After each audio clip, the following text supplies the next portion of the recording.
Hey guys, welcome back into another concealed carry review by Middle Tennessee Firearms Training. We've got the Ruger Max 9, we've got targets, we've got ammo. Let's rock and roll.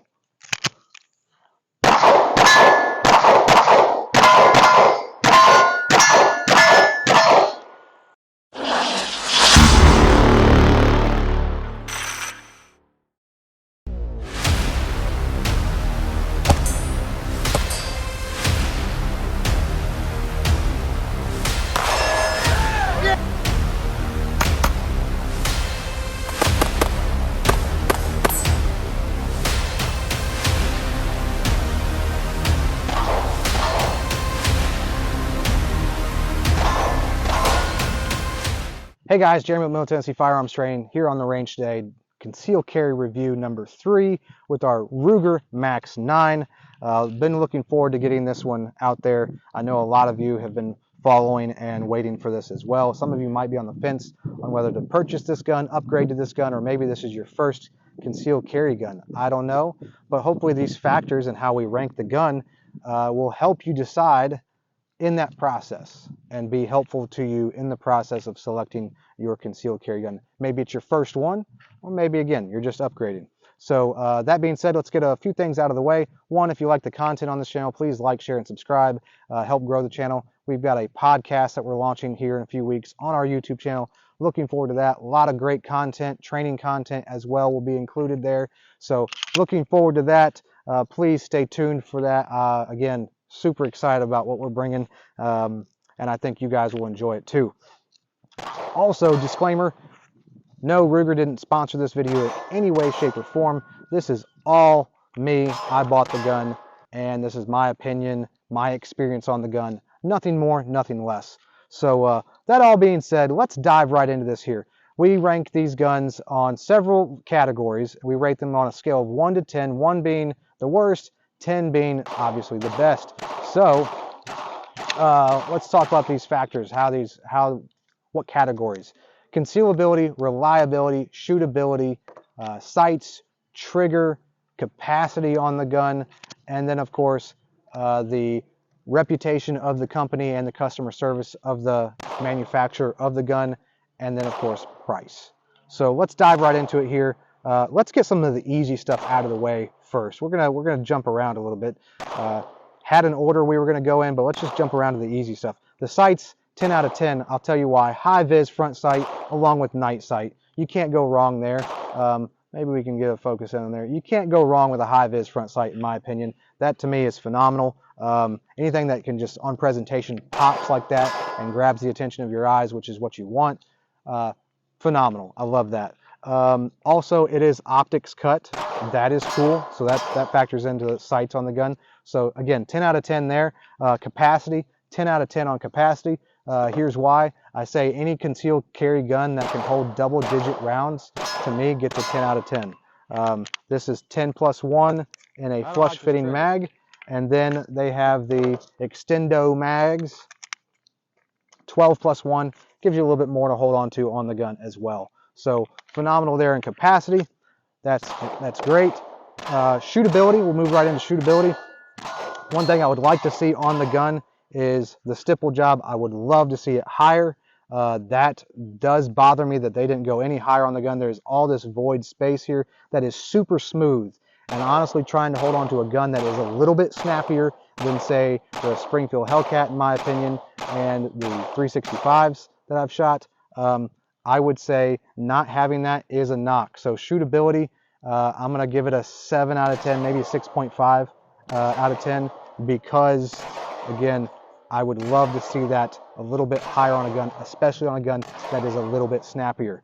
When we start talking the concealability, 10 out of 10 on concealability. Look, it sits on almost the same footprint as, say, a P365. If you can't conceal this, you really can't conceal anything. The other Ruger guns out there, little pocket 380s, okay, yeah, they're smaller, but for what you're getting out of this gun, 10 out of 10 on concealability. Trigger.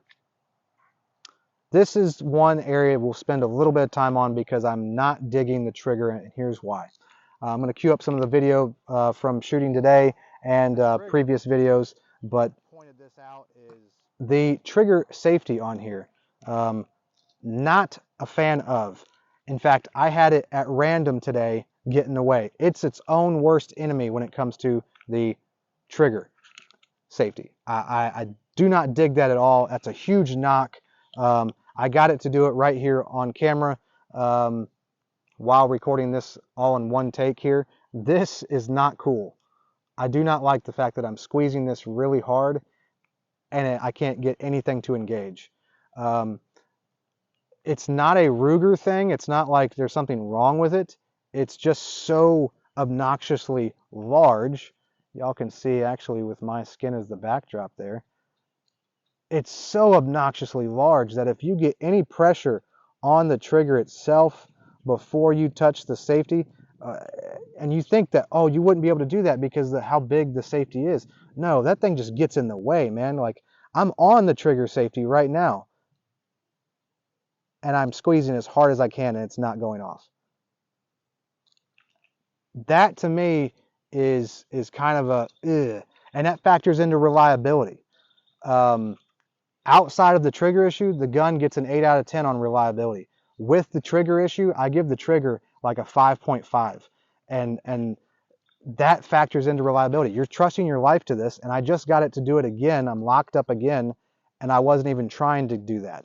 I'm going to reach out to Ruger on this, but my guess is, based on what I can see with this trigger safety, is it's very finicky that if you don't engage it the proper, like super one way, then it's not going to work for you. And you have to reset your trigger finger. If I can get that to engage one more, there it is.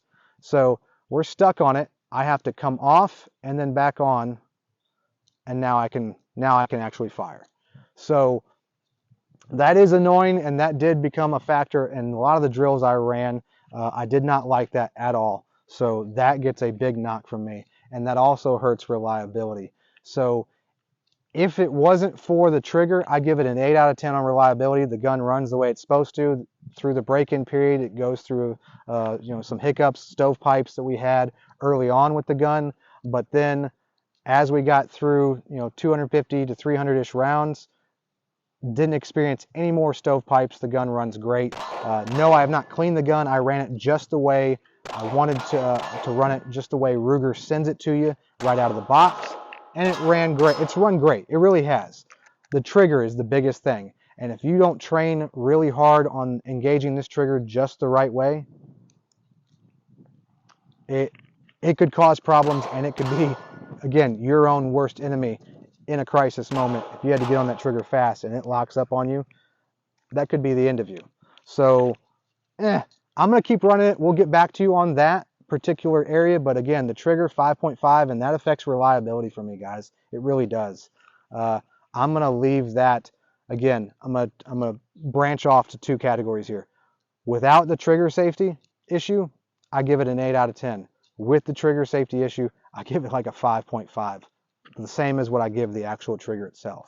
That is scary that it could just lock up at random like that. I just came off the trigger. That time it worked. That time it did not. It's weird. Well, we'll reach out to Ruger and see what Ruger says on that. Outside of that, reliability, as far as the reputation of the company and their customer service, look, I'm about to find out how good their customer service is. If it's something that they choose to want me to send back to them, I'll let you guys know.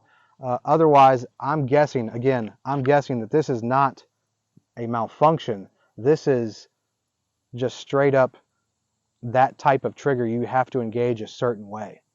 Any of you guys that have this gun or have tried this gun and you've experienced that issue, please let me know in the comments, or maybe you haven't experienced that in your running of the gun. Maybe you own the gun and you haven't experienced that. Let me know in the comments. I'd like to hear your story on that. As far as, again, the reputation of the company, I give them an 8 out of 10, and the reason for that is I do have some experience with them. As I've worked in a gun store, look, you actually get to experience a lot of manufacturers' customer service, because you either end up referring customers to their customer service because of issues they're experiencing with their guns, or your gun store itself has an issue that customer comes in, wants your gunsmith to do something, then gunsmith says, nah, I'd rather the manufacturer do that. And then we have to either help them get in contact with the manufacturer, whatever the case may be. We've dealt with Ruger before, not many times, but every time that I've had any kind of issue to contact them with, they've done a great job in taking care of the customer. Again, 8 out of 10, hats off to them for that. Price on the gun. There's a reason I ended up with this gun. No, I would not have gone and dropped $500 on this gun. Never would have done it. It was on Palmetto State Armory for $269 plus tax and your transfer fee. I thought, man, the concealed carry market is amazing right now with the type of guns that are out there.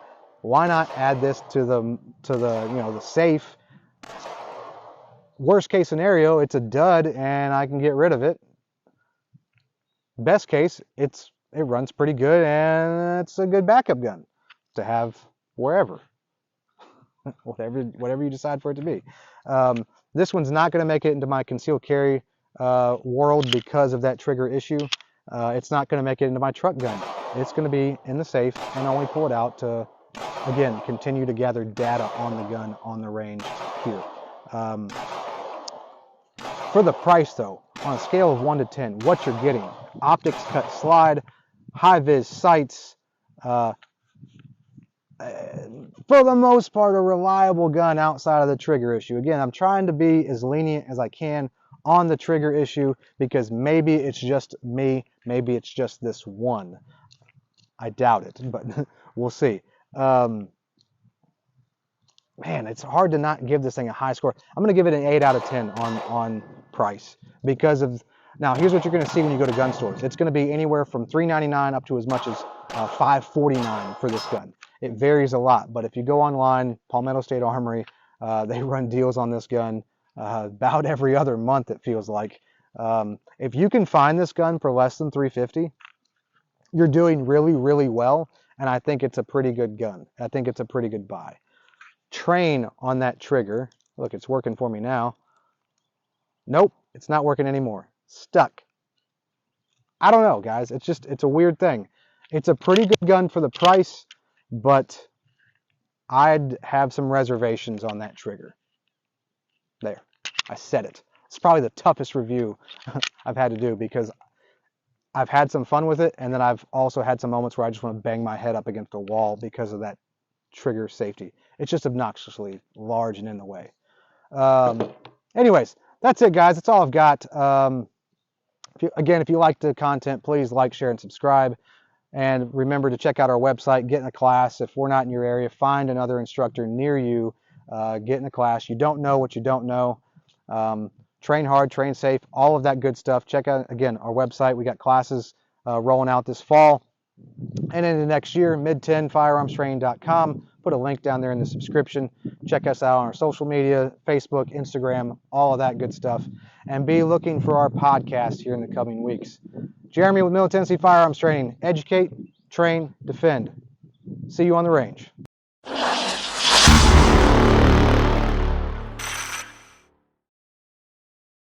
Hey guys, Jeremy with Middle Tennessee Firearms Training, out here doing another concealed carry review. We've got the Ruger.